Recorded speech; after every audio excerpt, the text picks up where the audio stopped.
Talia no for le tu le foi fiafi fa kona o le ia no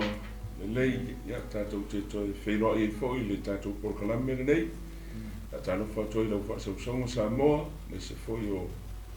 uma lava lo fai on mai mo mai tatou por kalame nei le fiafi fa ta no fa tu so fa mano i su tatou li mo tatou fa ola le am te le for tatou por kalame nei fiafi e la te ina i tatou se talo le tuora mai o mau i le langi. Thank you, Jesus. Po ia lava la o fio e wha mavau. Hallelujah. Ma te utu ina tu fo i nei por kalambe i la o fio i lona wha awa wina ma lona so i le lea fiafi. Ia, i le whai lava na ma te uoloa, ma te te patu lava i la o fio, ma te so ni sili, e ngang pa ia, wha manatu mai ma wao mai wha au mai fo i le ngata ia i ma ua. Ya le whaafonga mai au tangata le tuai fia lava si vaenga na nei ke lope na nei tunuu e o lo lata o mai mai mamau o tu ia o whamanu yanga le nei fia le tua e whoilo ono ia mai le tua o i sini eina nei por kalambe e iai lau whamanu yanga manu o nei ia te ia mai se whoile tuai o ono i so se whata whai tau ranga for le tua misa nei te mam tina matu tua ia o ngā le whetala i mai o fia le o fionga e whamanatu mai e pēr ia i mātou o mātou tiu te tauna mātou whaia le ia le nei teimi o le sabalinga e le mana aure tu nātou e le mātou polkalame ia te oero mātou li mai a matanga le o ngā tutonu se o lawe le whai unga ia nā tia lawa le tangata ia liali pēr lau fio i so se mea mai e mau lunga pēr i te ina o lau suafa lo mātou li Jesu bene ma mene ia a tano whatu fo nei fiafi a to lua fo i sunga i li fiau ia te Lene ia no wha wina le tatou por kalame nei ia o le tala le lei o le malo mo tangata uma o le tala le lei o le malo mo atunu uma o le nanunangi ia te tonu fo ia o lo manuia lo lana mai ma lo whafonga mai lo mote ma lo lau ia a desi fo fe au ma ngā ruenga sa fia ngai nei vai aso nei whanau fo ia o onga ia nei o toi am teina le tatou por kalame nei mai le studio nei le Global Kingdom TV. Ja, ia lava le li. Amen. Hallelujah. Ile tu. Afkai no fone li o fayon na to mo fone ma tanga fia. Ne lava yaso sa ta amataina le por kalambere le ile ta to topic le o mo malo mo mana alita. Ya la so atu la na iba enga ye tu sia. Wenga lo ta mo ata. Ja. Ile e la tui nātu le sunga ia Talia am te ila tātou lena tātou ie le asonte nei i tūranga leo le manau mia tele e le kalesia o le toi fo ia i lona whaasino mam e fo ia nga Jerusalema ki ona polo ia e le li ia le uso oe whaatino le vaenga le tate i tāmata mea mai lau sunga le tā programi ia le atua mālola ia whaafitai fo i le kawanoa ina mai ia mata i tatou ko kalame le fiafi. Hallelujah. Ia le li. Ia ole baba ia tu ia i tatou tusi lea e tatou talno ina le fiafi pe o pol fa autu fo mta upu pe o talno ina. Ole o mai ole mahalo le tua ma le mana. Hallelujah. Ia o pe la o tatou masabata ma tilo i le tusi lea ngaluenga. Pe ole amatanga le ole ekalesia ole lo ekalesia ia ole mepi stilinga man ngai ai le nei fatati anga i tusi anga gona ona ole pe ole fatu matua fatu langa mo ia le tulanga taunga i ekalesia ia ele ka kau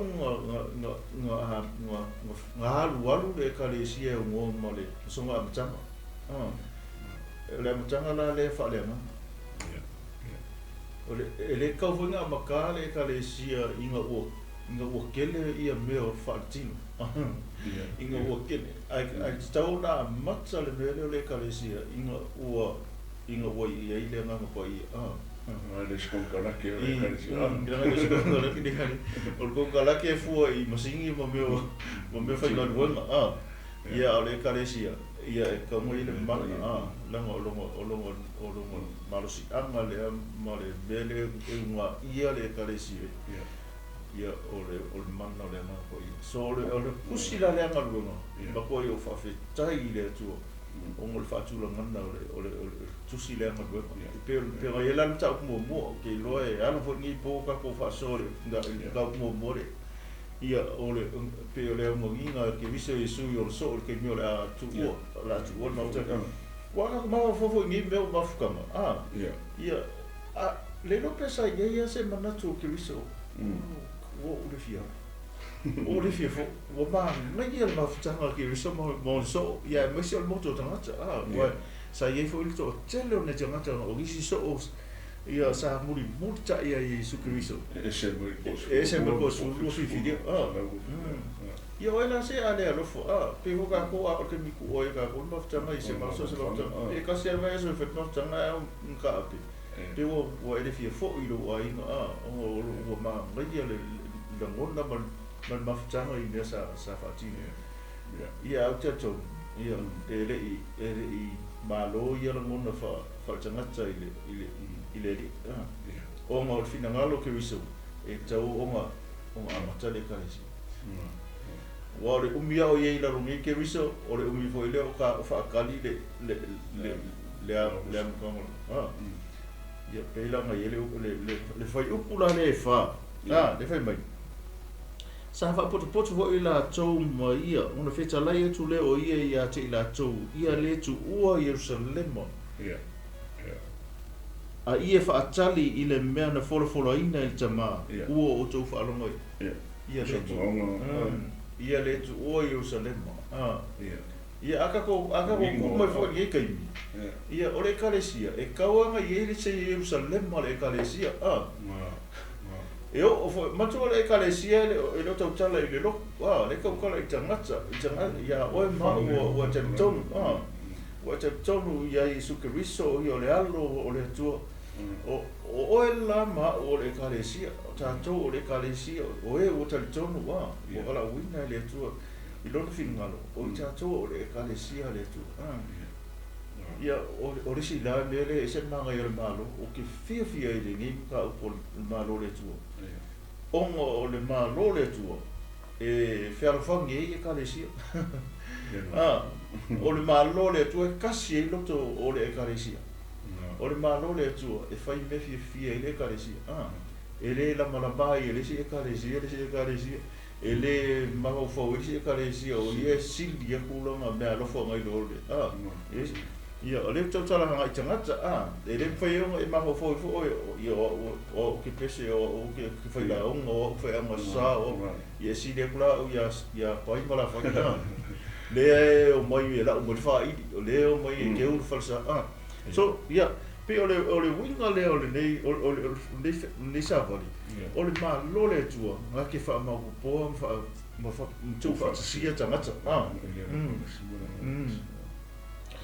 wa ila inga o fa o le sila me manga i le amtanga o le kalesia sa ma ko au si ka ia le o aposto ia orki nga le ska o le fo alfa mai le leilo foi da le leilo fola le leilo i me o le lo ai le ska i lo ko ai le ska i ga ka ia eu acho que ele vai pegar muito atau e aí lo le me pe o fa no pe o que le me o si la fia o ka do ngai fa pe lo le que o a makanga na fai fo ila o a makanga kari ku ila ko ka o ma fo na ngai va pe fa fel ia vai ele su ta i te le o apostolo le vanga ma fu ko mo ki riso Yesu ia o ka fe o ka ma Yesu Ngamato o masuri yeso ye mo ke kai mina ko ngamato o mo pe pese o le o la wi o ke le ia ka le suri vete e ka sa mo ngamato na mo pese o nge ngamato ke foi mo o mo pese ku sa pe o foi mo o ngamato ko ka masu ia pe Asa le sa ko le mikai sa fa mo ra ko ke to ho pe fa kai wo fa ma ni ka le ni sa ke le so fa mai mau pe le winga lo o fam talang o wa ai ana fa pe nga fo ise loto au aposkolo mo pe i wo longo vi ya i le umio ma futa mai Yesu ma o pe front line ai Yesu ke mio fa ma lo longa ke mio fa kuungo ya pe telu ai le i fa se ngai ma fo ka ma fo i ma lot ma lo Yesu o fia la fa pure la ngal mai Yesu ai ang ma fo o ri fa pe o kai mi le la o no mo o le a fa pe mai Yesu i o ko fi ngi ka ko ka pinga o ko fi ka pinga ka ma lo le la ko fi ko oi ka ia oi ia ale wa le no si de o ia Yesu fa mai o ngai le o kai mi ngai o po ngai le o ka mai le maro ia isa lai wa mai Yesu le nga ko ki fa kali ele kusa mo ko lo mo le bal me o tu ele tamai no na ma fina non pule ai mau o tole mana pe a fie fo le nga ko i lai o oila le pule fa ma lo le lo langi ngi ma le me le ma le mana mai ai mau o tole mana pe a fie fo le nga ko i nunga ia tu ona fai e le o to mo moni mau ya che a maka ro ko ngore ai yo salema yo tai ya manga fo i le fa wi nga fa ngi ka ko i le o ngore ai mau o tole ma fai pe a fio fo le nga po i e ko ma to fai o fai le o to ma na maturo pe le o to maturo lo nga ya vai sa le ya le nga fa o nga ya no mau le nga po i ma fio fo le nga po i ta ko lo o ya ngare ko fe ko mo haleluya a fai o sa tala nga linga fi o nga o le ma ngai o lo fi fa ku la nga o me le tu le tu fa tu la man ka fa tu langa le tu le la langi da matanga ila so bo nga fa ye si pe le so va le fa tu langa fa le tu fa mo ma ele fa mo le tu pung sa so o fi la ye wa langa inga wa fi mai la le ngang pa ia ma wa fa ma ina le kalesia le wa apostol ele ia makara ia pe ke lu se sia mia ele fa pe me ke lu ora ka ko fais ka ko fare sai ke le ora ka ko fa pe makka pe te lu le wa ga fa longo pe ke lu ke le kan ka le fa foi le fa ro ku ro ngol ma mo su era lo tus makka mai no io ia io wa ia o aso na se fa solo mai lo ka kalanga mai ma se ia o mari ya solo ngana ko fa ma vai mo la teori ia mo fo fi ko se la ko wa fi ka via leri ia pe se va ngare ke wo ba ma sa ia ale o lo fi la nga ia pe te o le makka ele upo le tu ele ku spete no o le fai ka ko fundraising o le fai le pere anga ko mo pe te makka le ekalesia i le la o ia o le mea le fai mai le Yesu Kristo ko wo ia la uma tala le lei o maro le tu sala mo pa pokiso ia fa o le le salmo na ka ia te ia fa sa so ma vai ia ngale ma ma ngai ngal ge kala le te ia ma lo le tu ma fa tu la ma ia mo me fa ilonga mo va ven ia aga ka fa solo ko lo la ko mo ku se ngal go o i so nga fa nga va venga fa ilonga se ala nga sa ole mtan na makare po le tu o pe ka ole mtama ko fo ka mo mo Jerusalem ko fo le ka le si mo mo Jerusalem le lo ku fo ka wa ma ye le Jerusalem mo le lo ya matra fe matra vi no lai wa fa ku po le ya le ngau mai o le fia le anga pong i fe au ma ka kalo sa ngia le upo e folo mai ka ko le asamblesa ai o aku le a inga ele o seki ele ia whainga ke le ngā mona ngā karitana le o maro le tu ai o aku le a inga o le sa whonga karo sa ili e sa whaikau se ke whai koe anga whapea ku ki a kongo amaka meka ku ko whika po ma gai mo mo ngā te la ku o le ngā lala whangi ngā le sa ma futa i sa ili le po le tua ma futa i le tua le ala talo le vai aso ke la ku le roku se ngā ke lo koe mga ambiengi pese whangi ka mo pau ngā le vera o mga ambia i ngā maka le usu pasi ngā pese e ko kuri lamu e whaafitai le tua ia o le amatanga se me e kaunga makua ia sa o man le pei lau pete ngā ngā ai e kua pia kerua a maka whai kia mai ka haka a maka pika o i maa mai ka haka i le mere kupu kūro i ngā marimaro whai no mara i ele e tuati tu mata ja i ele pela ala ke o marka ko kai mia o kali lo ka fa mara ko ko mai gelele talanga atu le wa ono le famo moya io tanto por la me le suo Talia le so ni fo le cane si portino che viso o le tino che viso per anta une cane si ele o fa tau in por calambe mo fa ma coupe mo fa sa va tai le tu no moya be ai pe o le cane si o tana no tana o tanto le cane si por capeneta fo per anta su ma tani o la ngoli porque le ai o vaenga ia nga foi le nga penga fa le me romba io te fa ele ia e na lo kule iglesia ia ele ase senga lo ku capeneta amen ia so ka inga foi la me ma lo le ka le sia ta u fu ta ia na ta u te le mana malama ia le ka le sia so te inga po le ba fe no lo io le ka le sia me ma lo man ko le ma lo le ia le fe au por sa vani ni tala i Yesu ia le ka le sia la le ana mata pe na fa na u le na po ia ka si bona le ta u o no ele o se me fa le tino le ka le sia o le ka le sia o le me fa le nganga langa nga ke buf na fa na u mai le na po ia le ka le sia le spente koso e na tu ye so tele o nana su fa na u le ka le sia amen o la na ta u tele ile no no pu li pe o le se senga ma le va fa no ro le ka le sia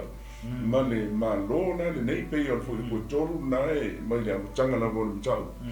na e fa mai fast food aso fast food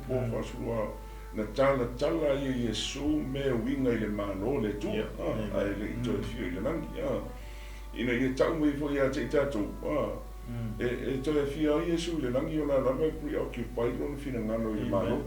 le fo inga ko fi siri a muli le so ye no ngar siri muli ale le so na makalo le nga na si tie Yesu ile na ile ma ni o a fet to e fu ta i mai ile ma lo ya Israel o le ma fa una na ma fa o i per ko ki kilo pe ile si o mango le tusi uso lang sila fia Yesu mantoyo Yesu lang sila fia me umala ma fa ula ka uso ma fa ula ma fa ula uso o ye fa Israel fa you know ile sen kuli mo uso la ma fa wa ya le uso o ye ma fa le fa nationalistic kingdom le ma fa le ma lo mo sala le volanga le ka Yesu ele ka Yesu le fa pen la lang si fi Yesu ele ai ele so ka i mai ka li ana i lon fina ngalo le ma sa ya o le ma lo mo le it's a global ka pe for of TV it's a universal kingdom, it's a kingdom for everyone and it's ma lo man tu ie fa tai fo ya fa fo mo fo io ta to lo ta no mo Israel wa fa tai le tu man tu o le whaanga ine le tua le nuu le nei. Ma kua ie le whape ruangi ngu pa ia o le narorangi ngā kasia ngu e kaora ngu pa ia o le nuu na fwile na whiriwhiria le tua. E whai ma fwile le ma prototype o le o mai o na mano. Whai ma whaktusa o le o mai o na mano. E tā pena ina le wha o le tanga mo le narorangi ato. Sana eru lea. E le I whai e sesi, whai e sana eru le vaenga lea. o le whaari ringa mainga o longa malo, e leo isana e ruru malo. O le malo la le anga manga o le uso e whaari mai, o le mangaku o le uso, o le malo anga o Israel, o Israel. Ai le ai o le mabu fonga hoi lele, ma le fina ngalo le i mo tanga ta uma, e fo na viru tatou wa o whapea lama. O na nofa mai o le tua i le narolangi, o ia a wina mai ro na tali pele to tasi na ia le whanu, so se tasi e whatu tua ia te. E mo leo na nei whama vangu ari. A le manga ia le toi tau longo i le ma le toi a mata i nātu se amatanga le lei wa pēra na tā ua fo le sunga le whiwhea. A le lei le amakanga, o winga manga ia fo e ale so longa kunga peila o leo i eile na ngona i nei teimi. O le a whaowo tu lava o le whaasoso atu le vaenga le nei o le o mai o le mana o le maa loma le mana. Le anga peo i le whai ma Jerusalem ma o le kalesia. E koe fo ia iei, po fo le tala noa atu ia le porokalambe na nei mo mo shift e fitu. E fiku ia fesuia inga, fesuia inga wanga le e ka kaunga koe nga mafuri ai le wa ai le kalesia e fuala i printo le ulo e kalesia i taki. E tā ua tele na, peila me mo mua lea na tau whaata atu nai porokalambe mo mai atu. Wo o kai bi fo nga le ka wo nga ye le shift level le ka o power shift. It's a shift from ourselves to God. Man koe ma fanga lolo manga guifo e mafai oi. I fai ka ke le longa e le semra comfort zone na me fa peatu. Le tu wai. O o no ye le man. Be au na tau ko e ta vite salamo o no luo e po small tas. Le mai ta vite. Le o whaalongo whaalua o whetalai mai le tua e wha kasi o whetalai mai le tua ma lele mai le tupo le rangi ma le nanolangi. Ai whaalua o whaalongo ia e mangingo i wha mai. Power belongs to me. That's the word of God. Power belongs to me. O le mana o le manosi. O lo ia tia ulea. O lo nuinga la ka use fesu ia inga mo mua e kaunga koe wha tepa i eire ka le sia la peila o le au le tusia ngā ruenga o le mana e ma fai e kako fai ana ngā ruenga po le kare sereri. O le koe wha fo i au kako le kare sia ngai lo le kako mangaku i fo kako ma fai e. I lo kako surrender. Le o le si i lima le kare sia wha pe atu le tua. A le aila no mana ma le Jerusalem ma koe fo i e. A pa tai fo i o le ia i le Jerusalem ma koe fo i e. Ai fo po le meanga le wha vai isi minsi te tele ma tu fo ia si le minsi apostolic and prophetic minsi te tele. Le la bala e ve sai sana tolu me lea. O ke mga kufo ilanga o le mo ia. Se o kako umari tali e fa pero fitanga fa pero abasko. Ia. La na ye iske mi nga le mga kuiska. Ia o le ko ia i o ko na le prophetic o no longer prophetic. Mangola le la kala ngo fo por kala me va en le pe aisia. Ade va per. O kako le ko apostolic fo ilanga le o kako kingdom first. Pa fonga mai ra mai. E tau tele no fa fonga mai. E re ai, langa o mea umai o le fai fon mintri vo lako. Fa aposkolo, fa perfeka, fa evangelia, fa fai feau, fa fai aonga. O mea umai le malo. Lala mea na aku oi folo prophetic apostoli. O kanga ka umai na le malo, po le ka le si o le malo. O mea umai le lima le pe ka o lima whainga luenga o le malo le tu. O mea umai le malo. So usara pe ke fa perfetanga ku kanga ka ye manguia pe fe ku ka langa fa aposkolo ia. Fai le suinga lea, mango kama ia aposkolo fai le suinga ma fa ku roku. Langa o mea le malo. Le nai ka kala ko ila le mana mo le. Anga ke le mea, le matau. Fisu ia inga ia le nai ka kumantua e pe ila fo upu e sfuru lua ni tali le ngai sau no ia.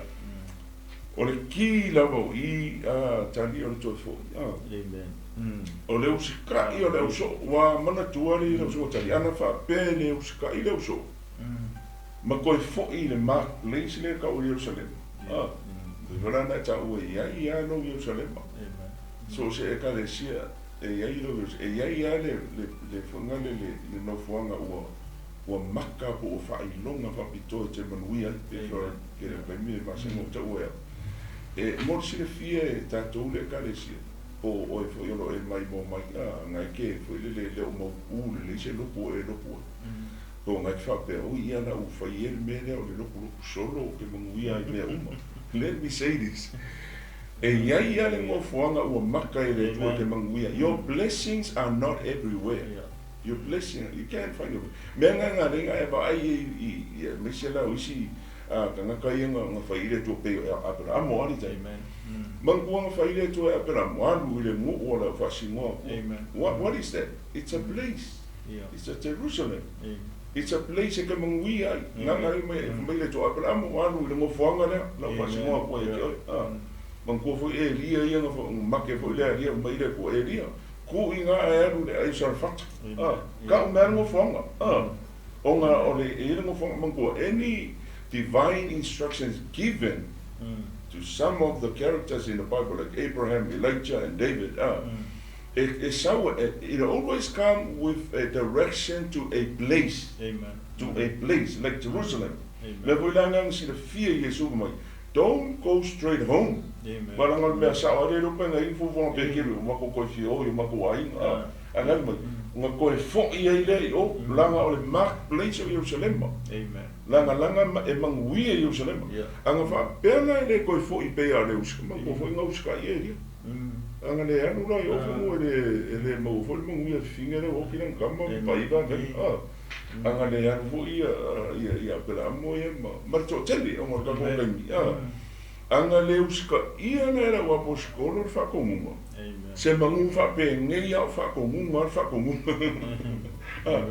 se mangu promise and a promise the promise that was given to them is still a promise. Amen. If they didn't obey the command, go to the city. Anga o foi ai o se me ngoi anga o sa o a o le fe ko ku sa na ki ana ia man tu foi la o Talia tatu tele no i le upule toifo toifo return o upu umai e fa makara. These are all signals of the kingdom of God. Every word like be upungai return, repent, redeem, renew, rebirth, re-educate, re-justified and rediscover. O upu uma e amakai, e amakai foi prefixio de re,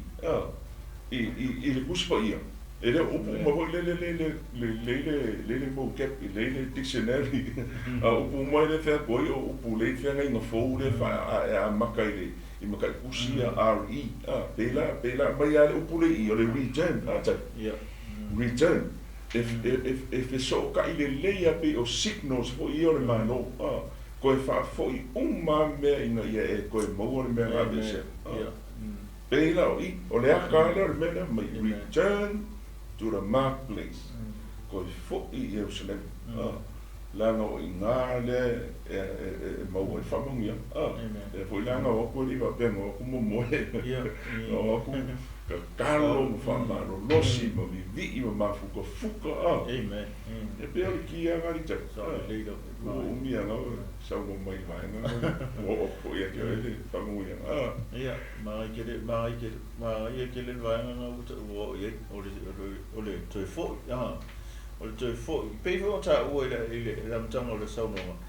O le timing ngai o le sifi le o le kapo koe avaku i le atua e mai ele le pule. Pe o le aka ngā le mele o toi fo i Jerusalem. O le kapo koe whapea ku tama mako kele mwhaia. Seva ngā ue mako koe fo i a koe fo i a kui au i mo le nganga mo le whamaongi mo le pe o le kasi ngā ata o le mele o le toi fo i Jerusalem. Ia kapo koe whafo i le atua ia ngake faso moia ia le lonta mawa inga ia tiki ato foi kango ia ko foi na na lua ia o le koe fo e vai le koe fo i le ale au apostolo o le manga ia o le mele o le koe fo le ngala ko o koe lo o sui le fengo kalo le ma ko vole o ringa si le Yesu mai mako ia loa le mele masinga e haru ko la au le masinga e haru ko le mo ai ale mo ke ka ngu ko ia le ke e fa kiki aku me po isa ia mo me ko fu ti ai mai le su ngal ma te yo ia ai ke ai o le ka kalo la le ko ka mai i le so le foi ese pa ha kalo le foi o le ala ma ia foi ia wala e ka kalo le ka o ka kalo affective point ka kalo e invenga a fia ma ia fianga o ka kalo la le ka kalo e dona la uri a ka si la foi la ma fa solo ko isim ka ku yo o ka kalo nga le ka kalo le ka le si fa pui pe kelu mo yo a ka kalo e ka le si ka kalo nga kukupu a me kukupu lungo ka pu mo inga wa a mai le tu le mana le tu e wo kalo mana ta ia re ko nga kalo wa nge ku se kope mo we ale fa kali le ko bi sorry wo ka wo ka ke la pisinga ko nga kalo nga kalo le ka wa nge foi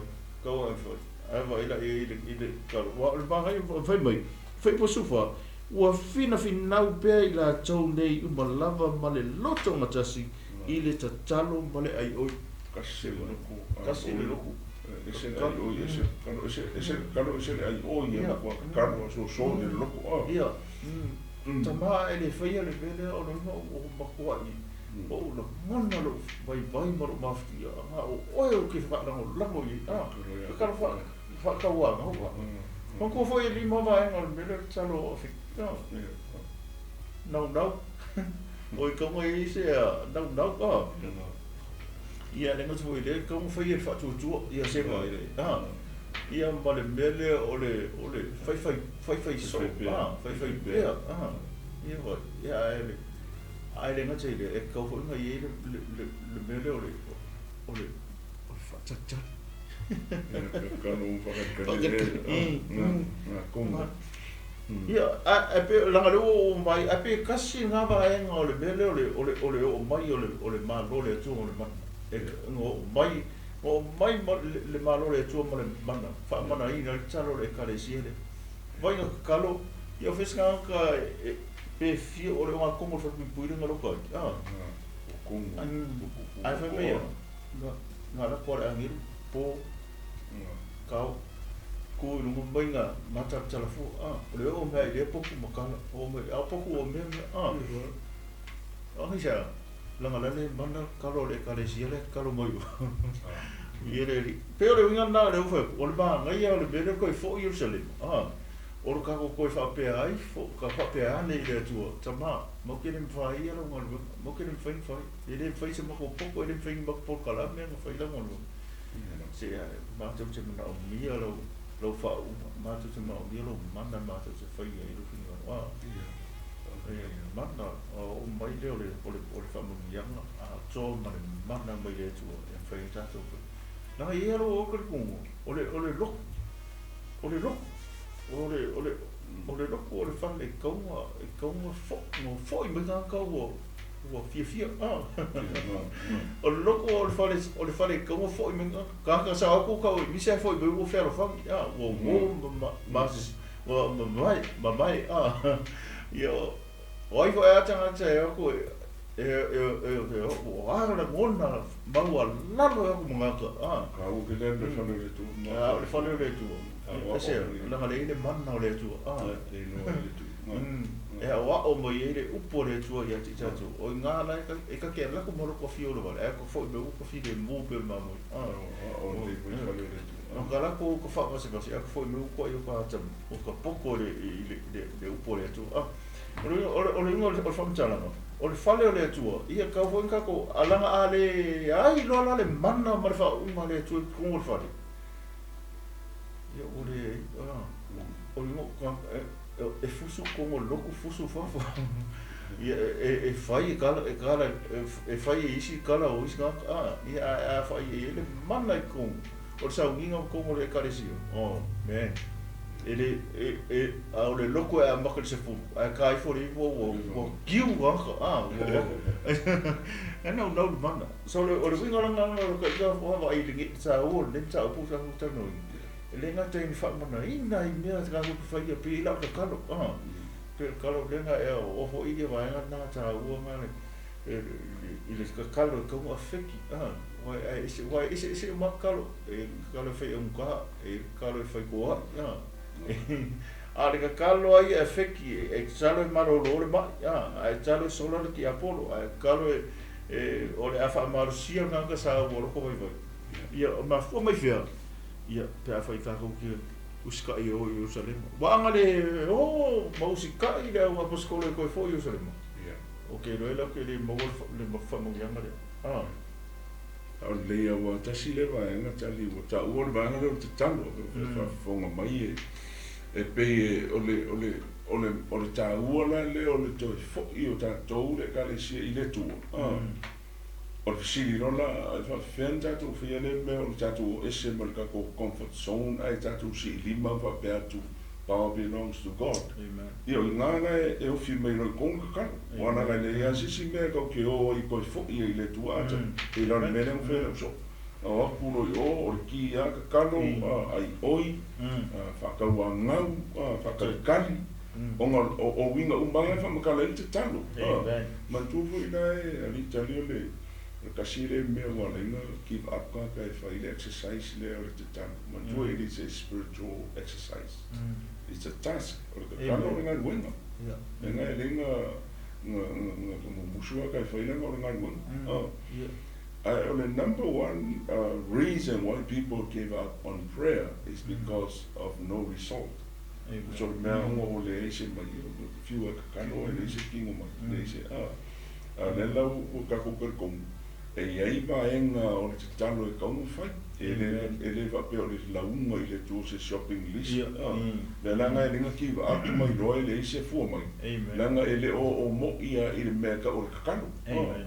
praise a relationship with God, it's a two-way communication o le ele va pe e ka ua le umi e maka le mu o fu mi nguke le lim mi nguke it's a relationship e va ka mi wa e kom fe ka kano e ke e wa moi. Never mind, it's your relationship with God. O lai ngai masangi as a lifestyle. Amen. Man ko tangi o mea umaya fu mai ai me ka o le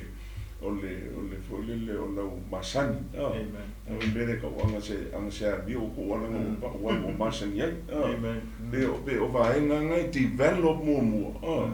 Ia o nga bea lo se me masangi ma fa wa ne ma tanga me to pe la mele ko pu ile o e ka le si. O vai na ta o foi le toi fa manatu o e ta o vanga le con o fa le tu le ma ku sa vinga le sata ya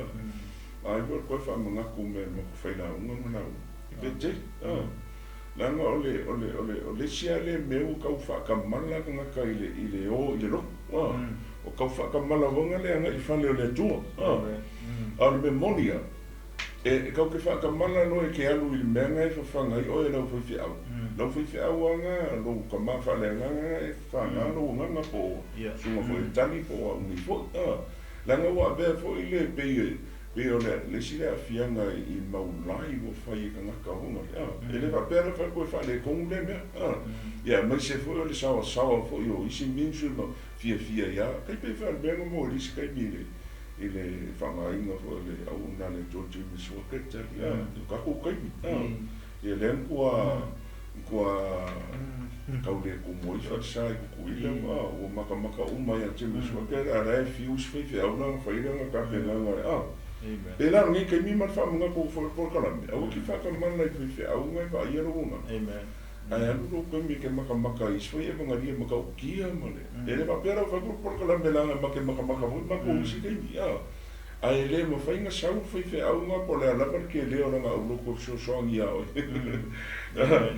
le o lo ka ma fa le nga ko si va ke le mo ka no mo oi ile au mo po e fa ila nga ka penga nga ku ka fa nga ilo nga mo ka lo mo si au fa nga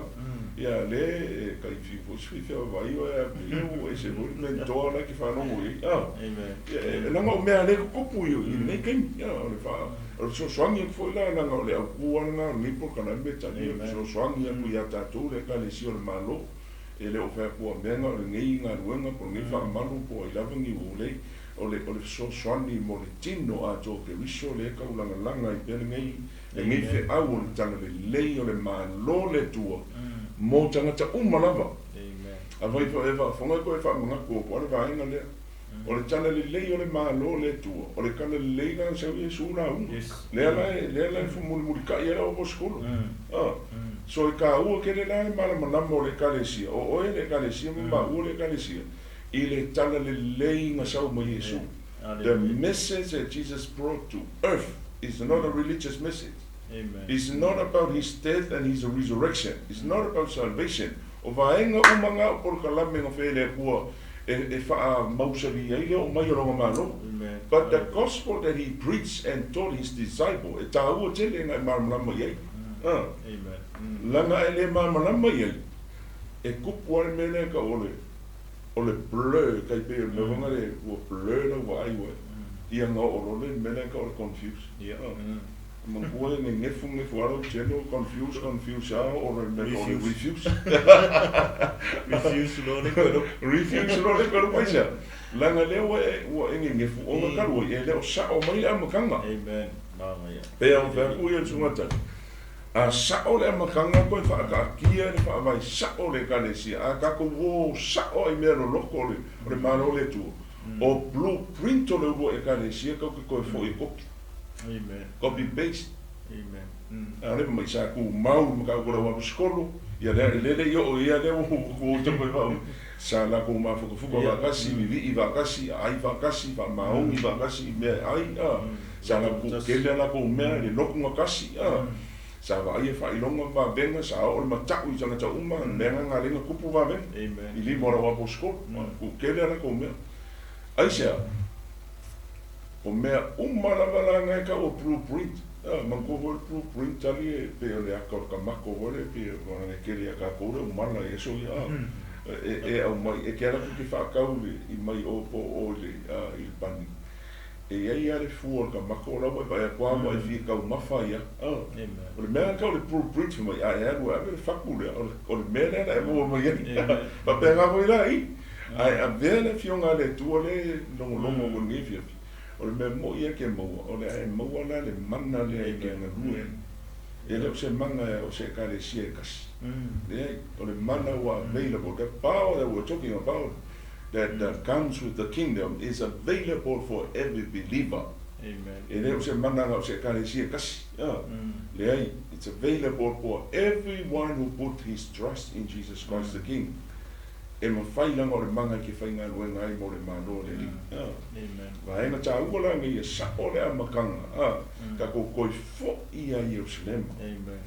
Amen. Ako koi fo ia vai fo e fa fonga mai ngai kwa makala roku pe fo ma oia aleluia va pe o ke le o ka o offing for sa ia le la vai fa ka o ar ka le wa ka si le tali e ma nga puska ko fa ku fo nga ko le wo ka puni ke for sa rings as long as e ka na i per ka le hermano pasala lau per ka le hermano sa i nga e fa ku the only way, if it's not, one of the way to disciple a nation is to plant a church. Yes, amen.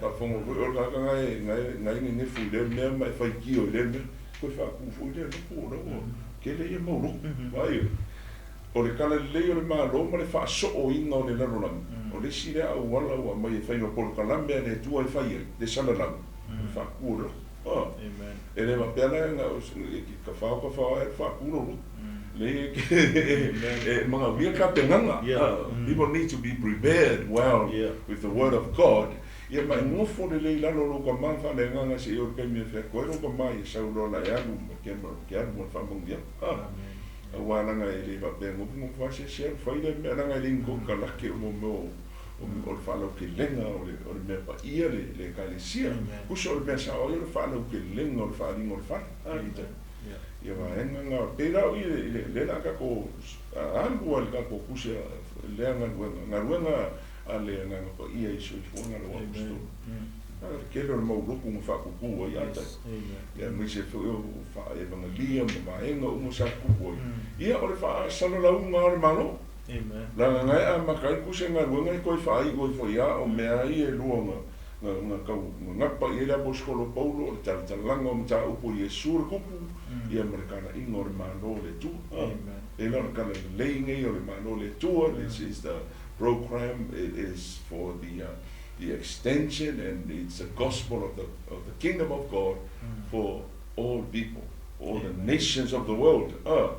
Yeah. Ma koe voci wha malo nge kemi. Ia ke o kolo tala pea le tala lei. Ia Yesu malona malo ma se fo tato por kalame ma tau tia le ma tango fia le nei. Ia I lungo le ala leo le TV, global kingdom television. Ia whaftai fo le sunga ia maika ma se fo le faktua. Ia ma ona fo le tua lo lango ina le nei por kalame ia Talia fa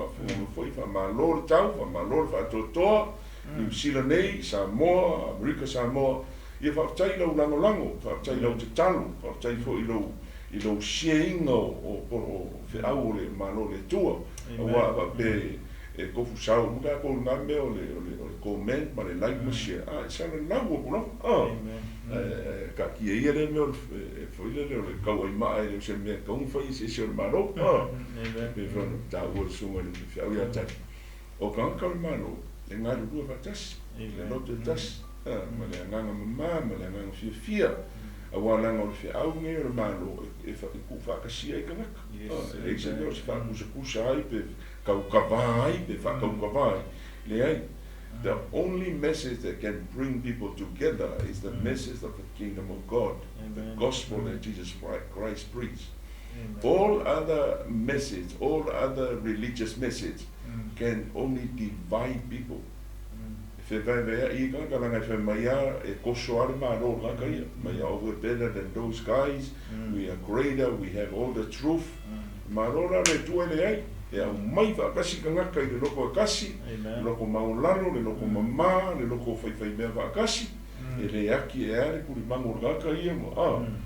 aki malo ai anga ke runga la ngai aki la no malo ai le o kier malo le tu amen no tai le fia no tatu te ali le suta ko fa popo ai vai nga pai mo no le tau sa tai mo le no te ma sai le fia le mai fa tai fo yo mo le la te mo ro mai mo ma fa no ina ia no mo te mo la ia me so lo fina ngalo le fia ia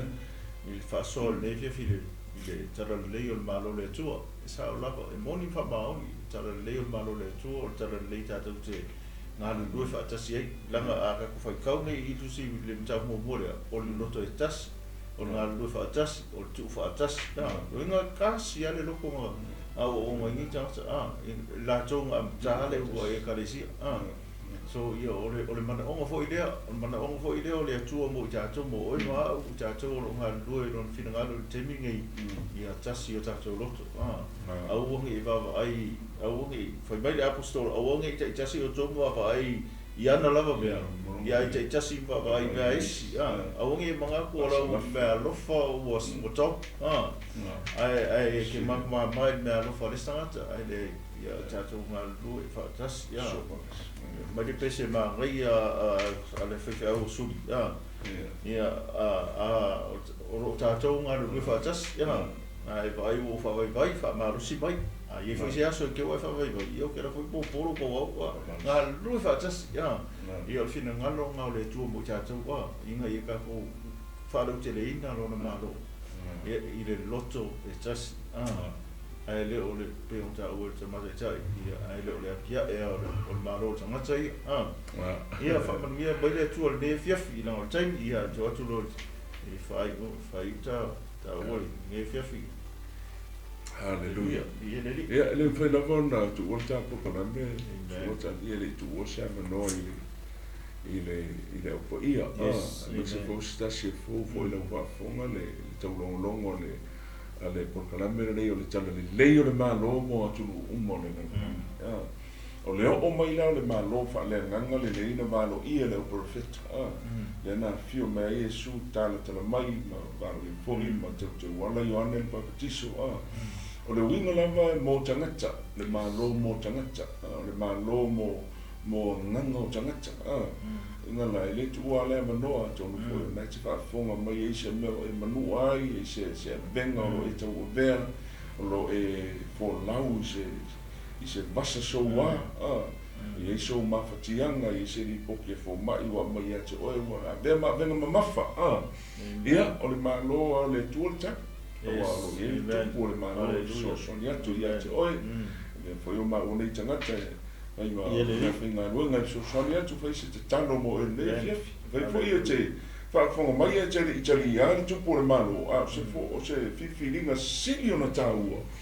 vivinga i fai il tangata e fa u fale ai le tupu o le malo te tonu o na loto mangoe le fosia mai le tupu o le malo o na ala ia te oe e uia o ia o le tua he can do anything alanga wa umanga feta lai le tua le amatanga e pulea il tangata mea umo le ngano rangi nei e te tala ala e oe no fina ngano te tala vea ulo loto i le li a fai foi lai te mana o mese te talo le whaola tanga e pole te talo e mea i e sua fai marima whaola ma tupu i lo soifua ia la fai te talo mo oe a o te popole e no whatua tua e kongeki a e le tua e a vea oe mtangata nu o le malo e whaabavau le malo e le mbalua lua ina a o foi ne ngalo e ma lepe ma ma fai ngā malo o le ngila no rangi ai tu mau ale malo leo le tua e whaabavau leo fa mai fai mo tātou tofi e a fai tātou te talia e su le li o le malo a o mai la upo te tano la fai le fiafi le tu ae no te maa o whaalongo i rongo fionga o na ngona o lo e feta lai moa o mai lo malo moa u le tangatanga sana te tala atu lo loto i ate oe Yesu oe a fio mai oe fai oe mali ma whaola i lo ola wha mamai a te au tangata e le lea fai au ma tangata fōu fai au ma tangata o lo malo o tau tino lo ngutu le whatutua o te tonu foi lo loto ua oilo o oe o Yesu le whaola o le nanuranga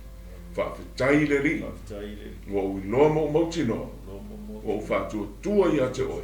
na o e lava lo wala i le malo e whaamua whaafetai na e maniu mo au whaafetai ua o te li tonu o e te lia u na nei fia e whai maua te li whaafetai le ri amen ta ma o i lava sa fia i te tanu i tua wha mau wha i longa e loa nganga i lona loto le tau ti longa na i fia i uma le tua ai mai se fo o i lava o i eise ngase se ma lea lava le tūlanga o lo fōna wai o tangata le tua lo mai moa mai i le nei teimi muli ande le tua a wha loa tua mai o lima i ate oe le tua i le tangata o lo wha pena o na mana o mia viso soan o whelam o iai pe mamau pe lata mai ma te tari tonu mo wha tua e leise vai le te talo le tua pa iatu lo a au i le mwha kukuina i le tamā ma le tina seisi o whanau o lo si ngase atu i ate oe le nei lava taimi whaalia lo mana ma tau tia le ma te tala noa ai o le o mai o lo ma loe o mai ma le mana le li i e wha ma lo loe mai ma tumi te moni mo whai e vābenga a wā lava le vi inga o lo suafi manu e tua whaatai lo whai vābenga rei fiafi i lau wha ma lo loa pa iatu i au tangata o lo wha tua atu o la tau loto i ate oe nei la fiafi whaafetai lo wha ma lo longa whaafetai lo mana ua noa mo tangata o e wala au ma whatua atu i ate oe. Thank you, O Lord. I give you praise. In Jesus' name. Amen. Ia, mori atu fo i le nanga whaafetai ne fiafi, whai ama suia le una le tua, ia whaafetai lo teimi, ia o tātou ponkalame lava i e alua i le tātou teimi, ia whaamanui atu le tua i